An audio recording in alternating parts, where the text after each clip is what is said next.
On this week's episode of Fishing 411 TV, Mark and Jake Romanek are targeting brown bass. It's no secret that some of the best smallmouth bass fishing in North America can be found in the Great Lakes region. However, Buffalo Harbor, located in the eastern end of Lake Erie, is one of the best kept fishing destinations. Oh, nice smallmouth. However, Buffalo Harbor, located in the eastern end of Lake Erie, is one of the best kept fishing destination secrets. This expansive harbor complex provides perfect habitat during the pre-spawn, when bass are hungry and forage minnows are picked over by a year of heavy predation. Mark and Jake use a combination of live bait rigging and drop shot tactics en route to boating a pile of quality smallmouth among some very challenging weather conditions.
Hey, I'm Mark Romanek, and you're watching Fishing 411.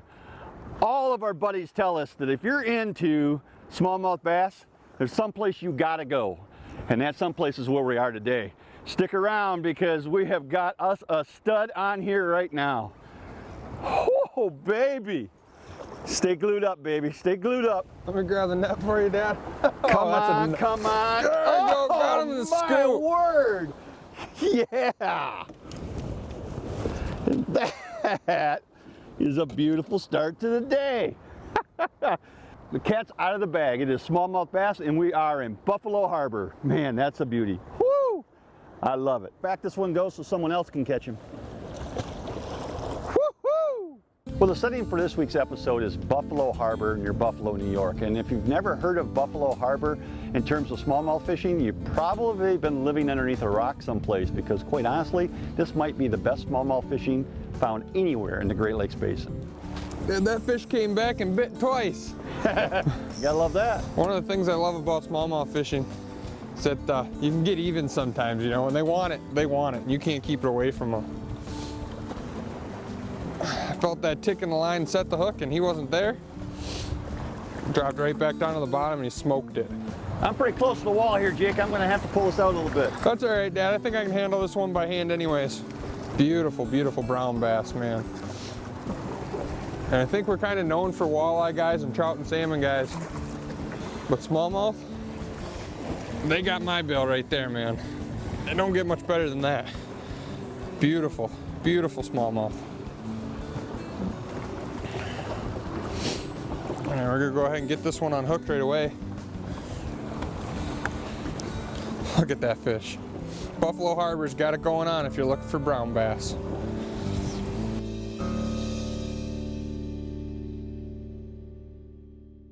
Special considerations provided by Daiwa Corporation, and Motor Guide. Fight fish, not your trolling motor. Special considerations provided by the Ultimate Sport Show Tour, Michigan's elite sport shows. Oh, he's gonna jump. He hasn't jumped yet. There he goes. Man, these smallmouth are just so much fun. We're going to talk more about presentation today and exactly what we're doing to get these fish to bite. Oh boy, well, we got a little bit of a combination of some wind, some waves, and a little bit of rough weather, which is not normally what you're looking for with smallmouth fishing. You know, nice sunny days is really ideal, but we don't always get thrown ideal conditions when we go on fishing trips. So we got to be able to catch fish even when the conditions are tough. Let's see, it's beautiful fish. Come on, baby. There you go. Look at that smallmouth. What a beautiful fish. Now, one of the cool things about this Buffalo Harbor that we're seeing right away is that right now we're fishing in the wind, but we've been able to tuck into some spots where the wind isn't blowing necessarily as hard. All these breakwalls out here, it's a giant harbor, so even when it's really rough and it's really windy, you can always find a spot to fish. All right, well, we're gonna go ahead and get this smallmouth right back in the water again, and then we're gonna talk about the presentation. What's happening today is we're probably gonna fish a couple different presentations, but this presentation I got right now is put a couple smallmouth in the boat. So I'm gonna get it unhooked, and we'll get it right back in the drink. All right, well, that smallmouth came on a pretty basic setup. Especially if you're a smallmouth guy, you probably already know this rig, and it's a basic drop shot rig. And what a drop shot rig is I basically have, 4 foot of fluorocarbon, 3/4 foot of fluorocarbon, and then a chunk of lead on the bottom of it. In between that, tied directly to the line, is a number 2 octopus hook. And this is an Eagle Claw trocar hook, so it's just razor sharp. That way when that fish bites, he bites, boom, you got him. You don't have to worry about him getting off. This basic setup right here, I'm dragging. And here in Buffalo Harbor, there's a fair amount of current from the Niagara River, where the Lake Erie is coming into the Niagara River.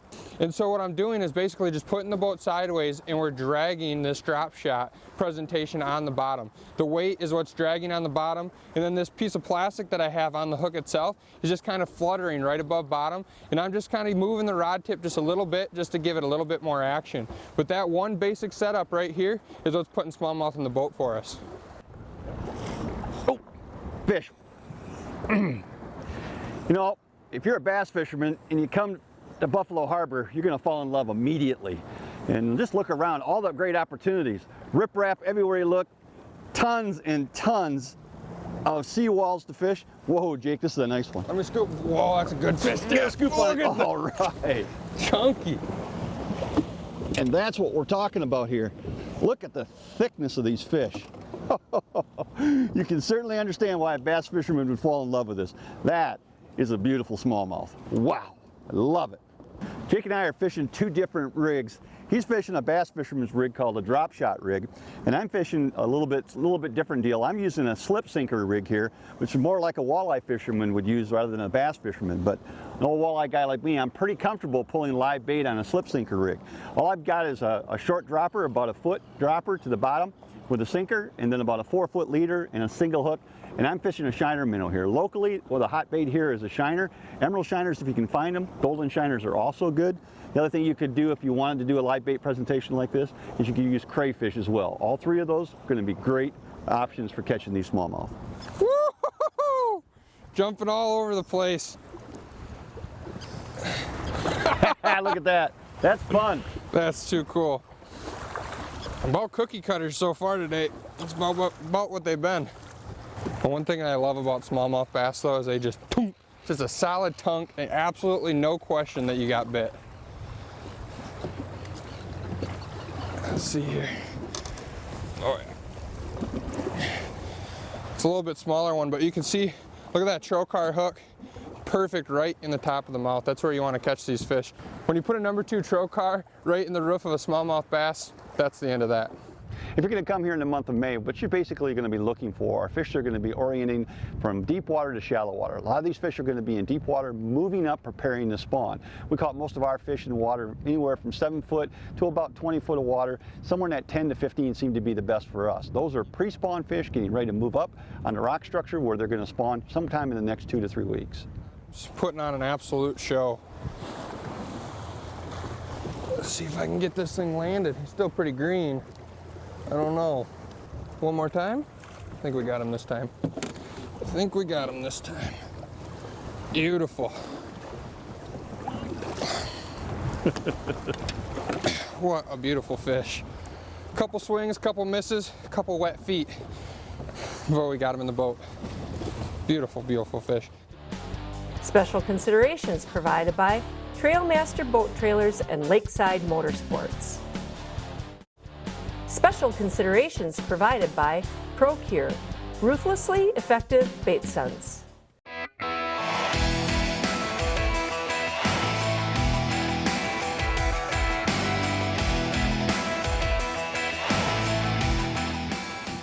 Eagle Claw presents the 411 on fishing.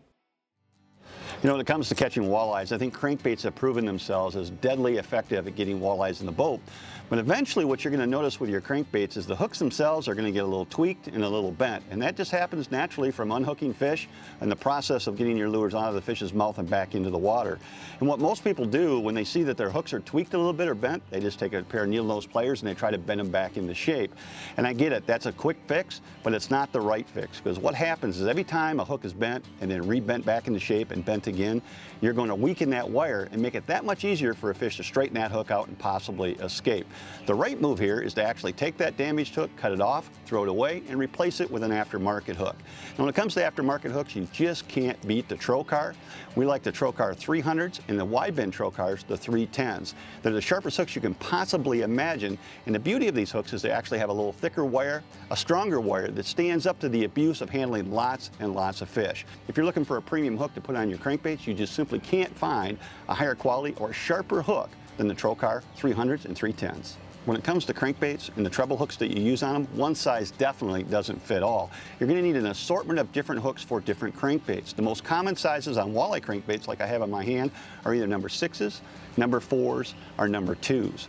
And another one of the mistakes I see folks do is they take a lure like this and they remove the hooks on them. This happens to be 4s, and they want to replace them with bigger hooks, so maybe they add a number 2. You have to be a little careful because adding a larger hook can change the balance of the lure and possibly destroy the action. The rule of thumb is use the same size hooks that you took off, or in some cases you might be able to get by with hooks just one size larger. But you don't want to overdo it. You don't want too large a hook. You'll destroy the action of that lure and simply it won't catch fish anymore.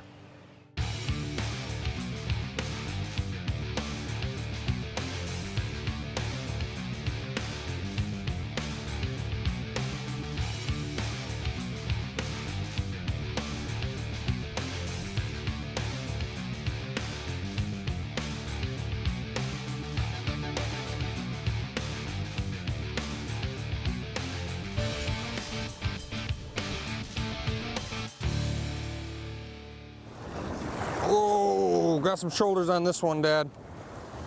Woo, baby, look at that. Now, Buffalo Harbor is such a cool place to fish because there's so many opportunities here.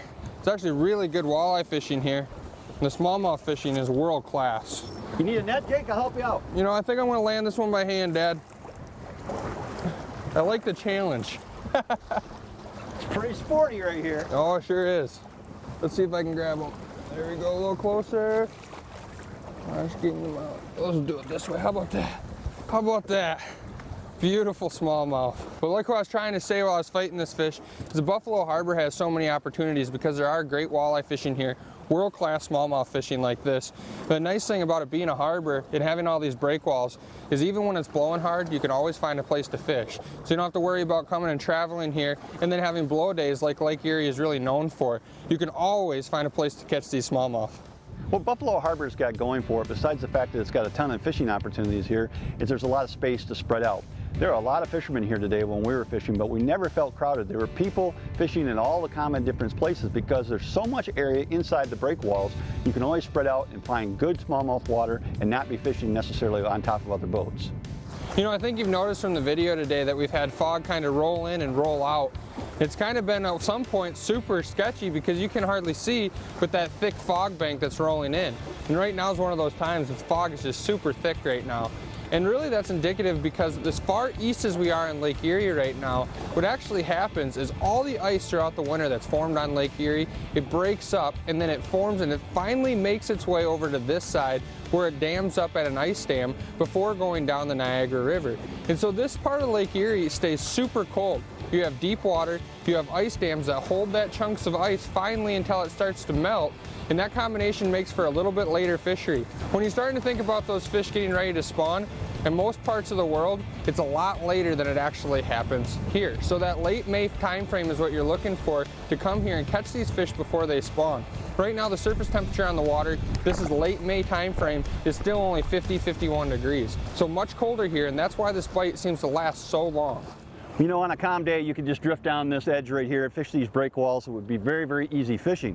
But today, with the wind howling in like this, we have no choice in the matter, but we have to have an electric motor to help control our drift here. And what I keep doing is I keep basically using the electric motor to keep us sideways so that both Jake and I are going down this edge here. We're not fishing the same spot. We're not fishing the same water. He's fishing at the back of the boat. I'm fishing the front. We're covering more water as we drift down here. And the electric motor is what's allowing us to do that. When we get lucky enough to hook a fish, essentially just reach on the key fob here and push the anchor mode. And what that's going to do is hold me right in that spot. The beauty of that, we can fight that fish and we can land that fish, and we're not drifting anymore. The beauty of that is that we're not drifting over top of good water when we're not actually fishing. So that anchor mode is a nice tool. So once we release that fish and it's time to fish again, all I got to do is take it off anchor mode, start drifting again. That anchor mode feature that comes on the XI5 is priceless. Special considerations provided by Eagle Claw, the only fish hooks made in America. Additional considerations provided by Fishhawk Electronics. Trolling without a fishhawk is called boating. Let's talk a little bit about timing.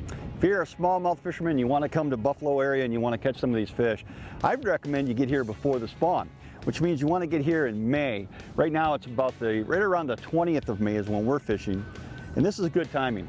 This is real good timing. From the 15th of May until Memorial Day weekend is absolutely prime time to get these fish before they spawn. They're going to be big, they're going to be fat, and they're going to be sassy if you catch them at that time of year. Man, it has been a challenge with boat control today. It has been something else. You know, we've got lots of forces going on here. We got a current that's pushing us down the wall and then wind that's pushing us into the wall. But it has certainly been a great day of fishing. Oh, baby. Jakers, if you don't mind, give me a little assist. Thank you, son. I'll scoop them and swing them up here for you. There we go. It's actually one of the smallest fish we've caught today. That's what you call a buffalo dink right there. Back he goes. You know, one of the things about Buffalo Harbor is it's giant. There's a ton of water to cover, and you want to do just that. You know, these smallmouth like to school up, and where you find one, you normally find a bunch of them. And so you're going to learn a couple of the areas out here that are just kind of key spots that seem to hold fish and seem to group up a bunch of these smallmouth. And so what you want to do is you want to get that milk run and then bounce around from spot to spot. Give each spot a drift, maybe two, but don't sit in one spot all day, just keep popping around. This morning we popped around from spot to spot. This is spot number 4 where it's really taken to find where these smallmouth are grouped up. So hop around from each spot to spot, be mobile, and you're going to catch a lot of smallmouth. Oh man. One of the other really cool things about a drop shot, and again I'm a walleye guy, so I guess it's hard to say, but what I love about drop shot fishing is I felt that fish, I got a chance to reel down on that fish and set the hook. And to me that is so much fun. Another nice one in here. Woo! Chunky. They are so healthy here. Let me see if I can't get them out of here quick, and we'll hold them up to the camera. This one's pretty cool, Dad. It's got those black spots all over him. There we go. What beautiful smallmouth. Talking about those black spots there. Kind of cool. But just look at how chunky these fish are. You know, I'm 6'5", 280 pounds. I got some big paws on me. That is a fat smallmouth. Whew. Beautiful fish. For someone who wants to come and enjoy this style of smallmouth fishing, I'd recommend spinning tackle. Somewhere in the 6.5 to a 7 foot medium action rod is going to be ideal. I'd also recommend that you load that rod with braided line. The beauty of braided line is there's zero stretch, really good sensitivity. And while these smallmouth are very active and they bite well, oftentimes you're fishing in inclement weather. Today was a classic example of that. The boat was being bounced around by waves and by wind, and so having braided line allowed us to detect subtle bites much better than we could have even done with monofilament or fluorocarbon line. We've had a lot of bad weather today. These fish have kind of been everywhere, but one of the spots that seems like they're hanging out is right next to the wall, and you talk about nerve-wracking. Whoa, that's a big one, Dad. Oh man, this fish has got some shoulders on it. They like being right up next to that wall, and like I said, nerve-wracking is all get out. I'm gonna stay on the electric, Jake. I might want to net this one here, because this is a true trophy, Dad. Hand me a net here, bud, I'll help you out. Yeah, here's the net. This is a true trophy. This is what we came here for. An absolute T-Rex. Scoop that fish, Dad. That is a giant. You get him, I gotta get on the electric motor. Let me pull this thing up. Oh my goodness. You know, that's the reason you go to Buffalo Harbor right there. We've been told about this fishery over and over again that we really needed to come do it. And we do a lot of traveling at Fishing 411. We have not had the opportunity to get here until now, and I am so glad we did. Absolute T-Rex, man. That is a stud. Hey, my name's Jake Romanek, and you've been watching Fishing 411. We'll see you here, same time, same place, next week. Woo! I'm gonna need this one for Facebook, Dad. Look at that fish.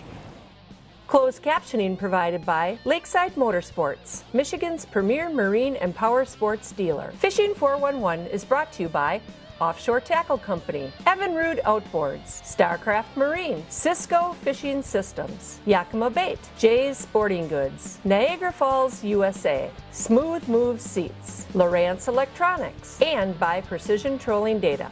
Very cold water. Oh, Dad. That's And a nice that is a sheepy. nice bass right there. Whoa, look at the small jaws on that thing. Small jaws. Hey, it's Fishing 411. You never know what's gonna happen.